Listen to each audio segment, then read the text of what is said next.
वंदौ गुरुपदकंज कृपा सिंधु नररूप हरि महामोहतम पुंज व्यास वचन रवि कर भक्तगणों को तथा धर्म अनुरागियों को मेरा हार्दिक नमन। मनुस्मृति में यह वाक्य आया है, पद यथा खनन खनित्रन नरो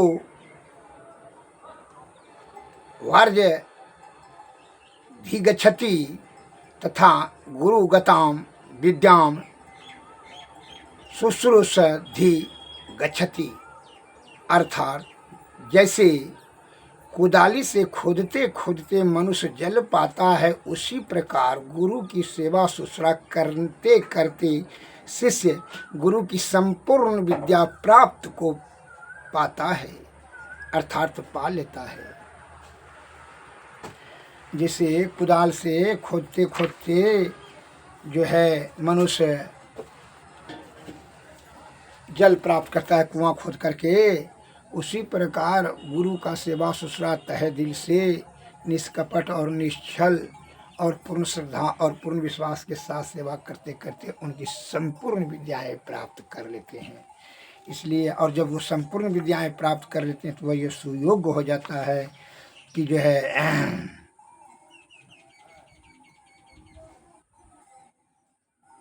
किसी भी समस्याओं का समाधान करने में वह सुयोग हो जाता है और यहाँ तक कि ब्रह्म की प्राप्ति करने में भी सामर्थ्यवान हो जाता है। इसलिए कह रहा है, तीन लोक नौ खंड में गुरु से बड़ा न कोई, करता जो ना कर सके गुरु करे से होए। गुरु से बढ़ करके इस तीनों लोक में कोई भी बड़ा नहीं है। अतः गुरु का सेवा निष्कपट निश्चल पाप ताप संताप यहाँ तक कि जीवन मरण सभी कष्टों का निवारण गुरु सामर्थ्यवान है आपका करने में, ब्रह्म की प्राप्ति करा देने में भी उनकी सामर्थ्य है। इसलिए सदगुरु के शरण में जाना अति अनिवार्य है।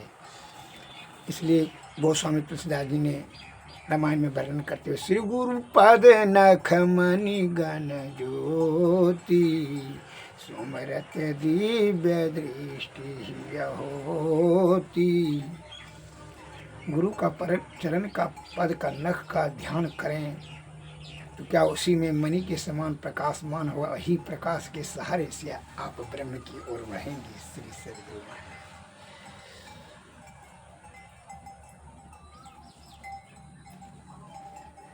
बिनु गुरु नर भव तरई न कोई, अजौ हरि बिरंच शंकर सम हुई। ब्रह्मा विष्णु महेश के समान आप हो जाएं, बिना गुरु का कोई भी निर्भव सागर पार नहीं कर सकता है। लौकिक और अलौकिक दोनों सुख समृद्धि शांति प्राप्त करने के लिए, ईश्वर तक की प्राप्त करने में भी गुरु की ही कृपा अति अनिवार्य है। अतः गुरु के शरण में जाना चाहिए। इसलिए एक मैं लघु कथा बता रहा हूँ, और गुरु पर जरा भी कोई संशय और संदेह करते हैं तो उनकी दुर्गति निश्चित हो जाती है। इसलिए इस बात को ध्यान में रख कर करके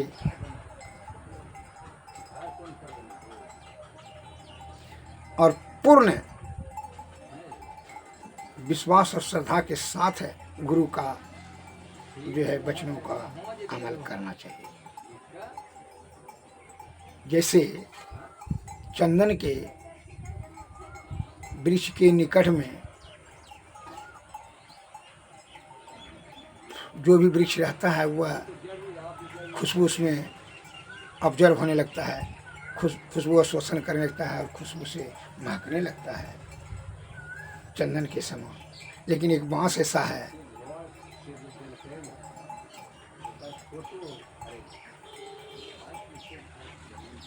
और बांस में नहीं होता है। बांस का चूंकि इसलिए उसी प्रकार जिसका हृदय पाप से आयुक्त है, सठ है, ज्ञान शून्य है, कुछ भी धर्म का जो है उसमें कोई भी प्रवृत्ति नहीं है, विषय भोग मिश्रण लिप्त है, उसकी जो है ना गुरु संतों का कोई प्रभाव नहीं पड़ता है। इसलिए पूर्ण समर्पण का प्रतिफल होता है, जो कि सदगुरु के शब्दों को वचन को अमल करने में सामर्थ्यवान है। जो अवशोषण करता है उनके वचन को और जीवन में शुभ अवसर पाकर अमल करते हैं, उन्हें सफलता सिद्धि मिलती है।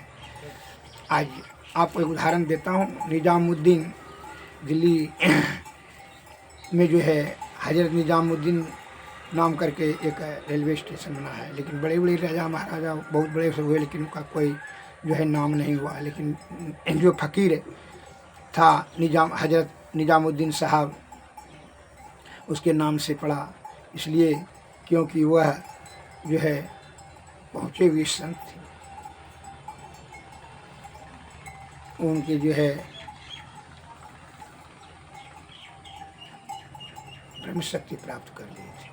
निजामुद्दीन साहब इतना शुद्धचित पवित्र आत्मा वाला थे। जब वह मरने से पहले ही उनका जो है 22 ठो चेला था, तो उसमें से सब चाहते थे कि हम ही का गुरु का गद्दी मिले। लेकिन जो है गुरु निजामुद्दीन साहब ने परीक्षा लेने की दृष्टि से वह एक दिन मन में विचार करके वेश्यालय, सभी चेला को साथ में लेकर के वेश्यालय गया और सीढ़ी पर चढ़ करके ऊपर गया और सभी शिष्य को कहा यहाँ नीचे में रहो।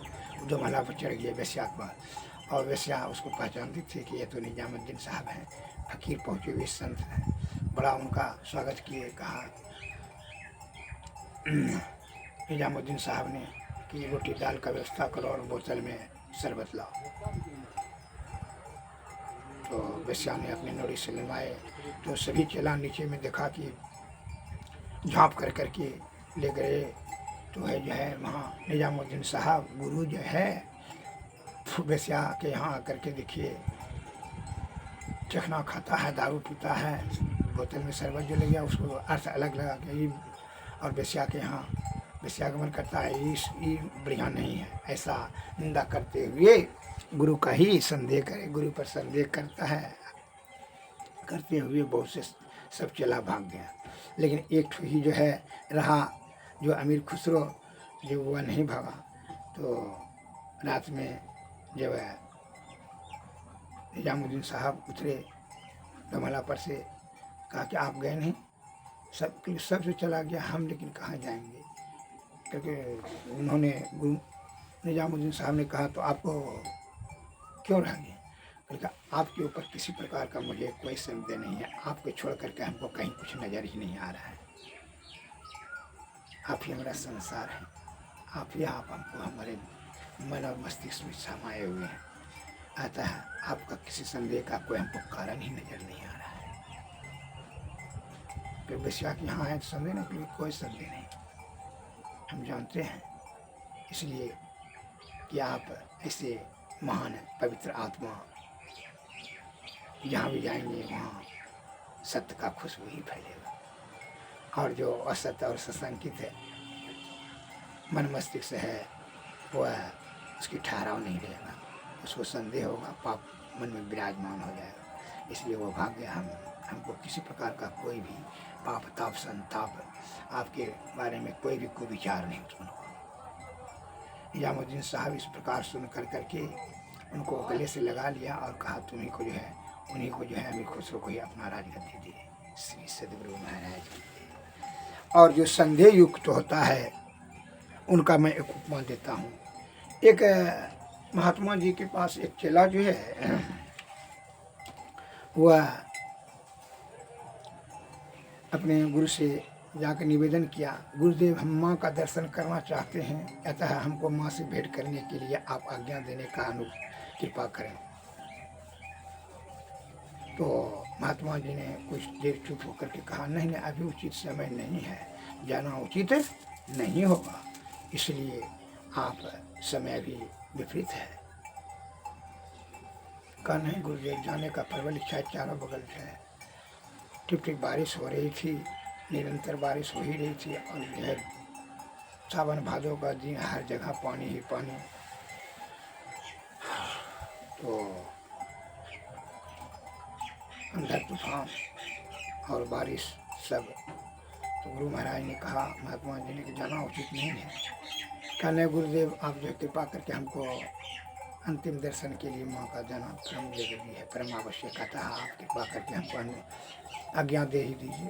बहुत निवेदन करने में कहा गुरु महाराज तुम हठ योग कर रहे हो लेकिन अनिष्ट ही होगा, क्योंकि कुछ नहीं होगा गुरुदेव आप दे दीजिए। कहा रुको। महात्मा जी गए कुटिया में गए, उसे एक जो है ना मुट्ठी में लाया और कागज़ के टुकड़ा को देते हुए कहा मुट्ठी कस के बांध लो। मुट्ठी में कस के बांध लिया। कहा कि दरबट मारते हुए इसमें बहुत शक्ति दे दिए हैं, इसलिए तुम श्रद्धालु आदमी हो, विश्वासी हो, इसलिए मैं तुमको यह शक्ति बहुत शक्ति इसमें दे दी है। तुम दरबट मारते हुए चले जाओ, ना पानी में डूबेगा ना आग में जलेगा, कोई तुमको दिक्कत नहीं लगा, कुछ नहीं होगा। अब तुम जो है जब दरबट मारते हुए चले जाना, कोई नौता का जरूरत नहीं, तुम नहीं डूबेगा। कहा यह मैं कहूँ इसमें बहुत शक्ति दे दी है, इसको खोलने का भी जरूरत नहीं, बहुत इसमें शक्ति दे दी है। तो ठीक है, बस मुट्ठी में वह कागज़ का पुड़िया बांध करके दरबट मारने लगा। और जब देखा कि नाव सब चल रही है लेकिन ये इसका पैर भी नहीं भीग रहा है, यह पानी पर दरबट मारते हुए जा रहा है, अंदर तूफान को कुछ नहीं पता चल रहा है। तो कहा जो है कुछ देर पर ही किनारा बाकी था, 2-4-5 बांस। तो इसके मन में यह संदेह हुआ कि बहुत इसमें गुरु महाराज ने कहा कि बहुत शक्ति, जरा सब देखें खोल कर करके कितना शक्ति है, जो कि हमारा पैर भी नहीं भींज रहा है ना हम डूब रहे हैं। तो कहा मन में विचार संदेह हुआ, तो खोल करके देखे कितना शक्ति है। खोल कर देखा तो उसमें देखा कि भाई इसमें लिखा रहा का मोराम। कहा ये तो गुरु महाराज ने झूठे बोला, कहा बहुत शक्ति है इसलिए खाली रहा का मोराम लिखा है। तो जो है गुरु महाराज ने कैसे बोला कि बहुत शक्ति दे दी है। इस प्रकार से उसको संदेह जैसे हुआ वह तुरंत डूब कर करके मर गया पानी में। संदेह से पाप होता है, अतः गुरु के प्रति अश्रद्धा हो गया और विश्वास हो गया। इसी का दुष्परिणाम हुआ कि वह जो है शक्ति विहीन हो गया, धर्म शक्ति प्रभाव उसका छीन होकर के वह डूब करके धरती में मर गया। अतः गुरु और वैद्य, इसलिए सदगुरु वैद्य बचन विश्वास, संयम नियम विषय नहीं आसा। सदगुरु और वैद्य के वचन को जो संयम नियम पूर्वक विषय का परित्याग कर करके पालन करते हैं, उनके वचन को अमल करते हैं, उन्हें सफलता सिद्धि मिलती है। सदगुरु महाराज आपको बताते हैं सप्तऋषि पर विजय प्राप्त कर ले, अर्थात विषय के परे ही ईश्वर है, विषय से ऊपर उठ जाओ। और वैद्य कहते हैं कि सप्त धातु को परिशुद्ध कर दें तो सभी निरोगता प्राप्त कर लेगा, सभी रोग से उन्मुक्त हो जाएगा। सप्त धातु क्या क्या है? रस, रक्त, मांस, मेद, अस्थि, मज्जा और शोक। ये सातों धातु को क्या करें? परिशुद्ध कर लें। मैंने सातों धातु को परिशुद्ध कर लिया, वो निरोग हो जाएगा। और सप्तऋषि पर विजय। सप्तऋषि क्या है? नाक, कान, मुंह, आँख, लिंग, गुदा, ये सब जो है 5 ज्ञान इंद्रियां और 2 अंतःकरण, ये सप्तऋषि कहा जाता है।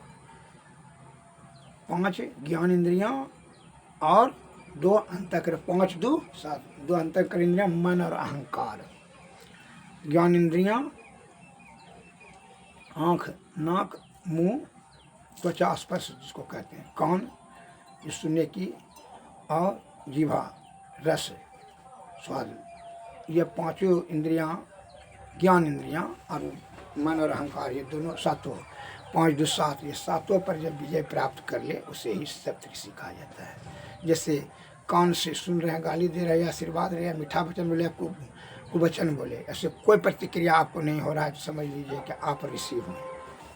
देख रहे हैं, शत्रु को देखें या प्रेमिका को देखें या मित्र को देखें या सड़े हुए मुर्दा को, कोई प्रतिक्रिया नहीं हुआ, न हर्ष, न विषाद, न घृणा, कुछ नहीं हुआ, तो समझ लीजिए कि आप 2 ऋषि पर विजय प्राप्त किए। कान पर, आँख पर, सुनने की शक्ति, न बदबू है न खुशबू, जी नहीं। जैसे मन में कोई प्रतिक्रिया नहीं हो रहा है, अहंकार कुछ है ही नहीं, न शून्य है, शून्यगत मन को ही ध्यान कहा जाता है।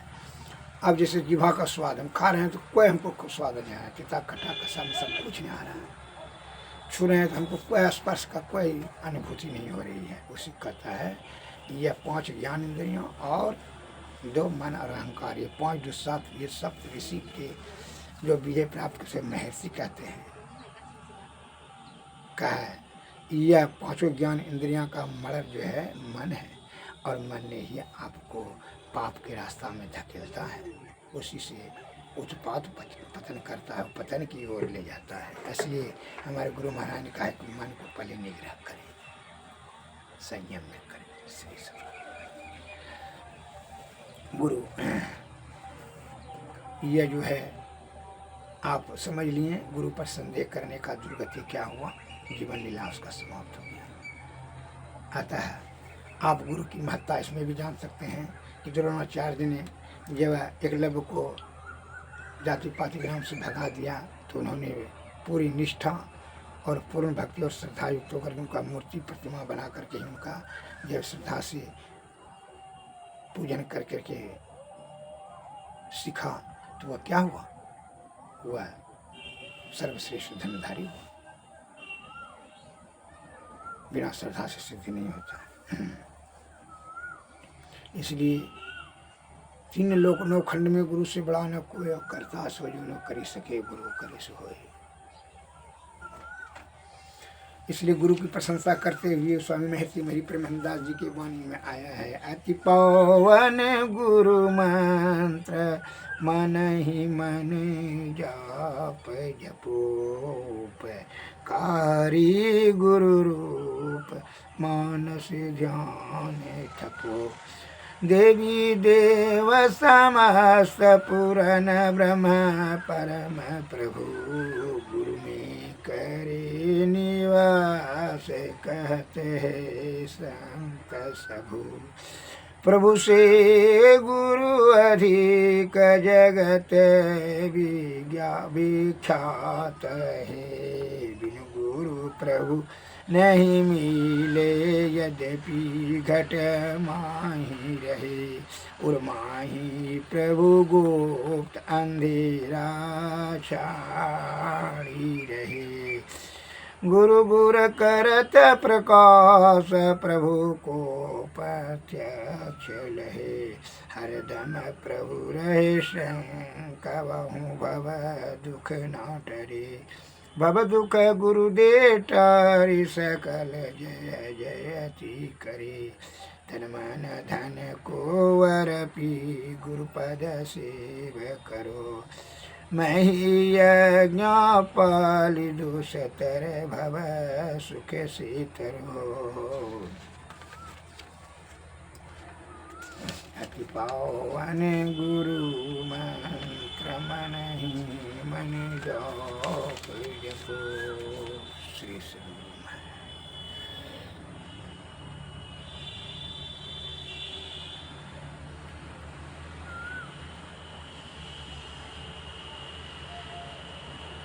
अहो भाई अहो गुरु आश्रित हो, बिना गुरु अंधकार सुझे नहीं कछु सर, अहो गुरु आश्रित हो, अहो भाई गुरु से भी भेद ले हो, अस्तुल सूक्ष्म पिंड तोर भरा, अंधकार उगोर तिले पैसो पार हो,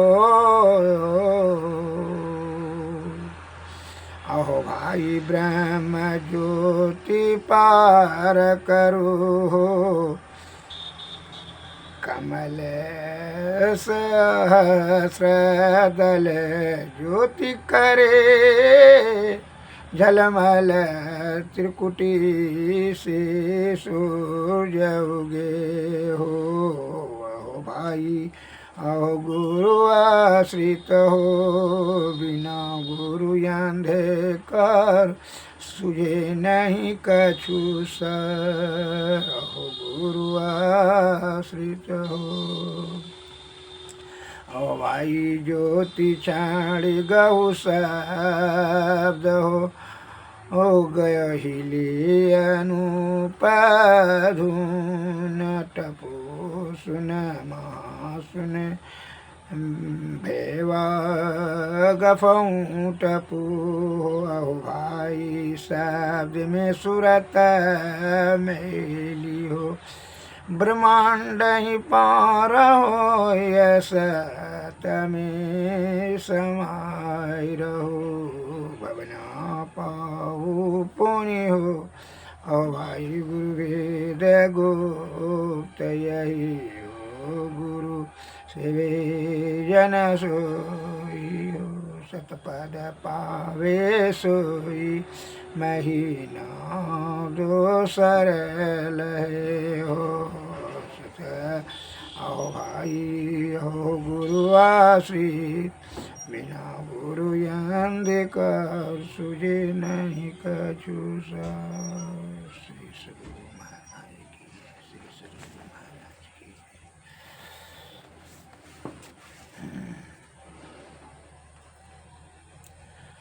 इसलिए कहते हैं सतगुरु सेवत गुरु को सेवत मिटत सकल दुख जिलारी ये दुनिया दिन चारी बसेरा यहाँ न तेरा मेरा रे मेरा तेरा दो यम के हाथे पकड़ी पकड़ी जिनेंगे रे ये दुनिया बंदी गृहयम की बंदी रहे घेरा रे सतगुरु गुरु बिन न कोई कहूँ जो तोड़े यम घेरा रे याति उठो सतगुरु हेरो सेव करो बहु तेरा रे तन मन धन जात मतिने के पद हर पी बचो यम फेरा रे जागृति जिंदा सतगुरु जग में सब जिनको करे जोड़ा रे बाबा देवी के सतगुरु देवी साहब जा पद को मही चेरा रे सदगुरु सेवत गुरु को सेवत मिटल मिटत सकल दुख लारे। श्री सद्गुरु महाराज की जय। श्री सद्गुरु और कीर्तन मंदिर में कीजिए दृष्टि जुगल करशन मुख दीजिए चमक बिंदु सूक्ष्म यति उजल ब्रह्म ज्योति मल खलिए जगमग जगमग रूप ब्रह्मांड निरखी निरखी ज्योति तज दीजी शब्द सूरत या रस सरल तर कर कर स्वाद शब्द कही दीजी ऐसी जुगति काया गढ़ त्यागी भव भ्रम भेद सकल मल जी भव खंडन आरती यह निर्मल करिमही अमृत रस पीजिए आरती तन मंदिर में कीजिए दृष्टि जुगल कर सन मुख दीजिए। श्री सद्गुरु महाराज की जय। श्री सद्गुरु महाराज सद्गुरु सद्गुरु जय जय भारत। नमस्कार।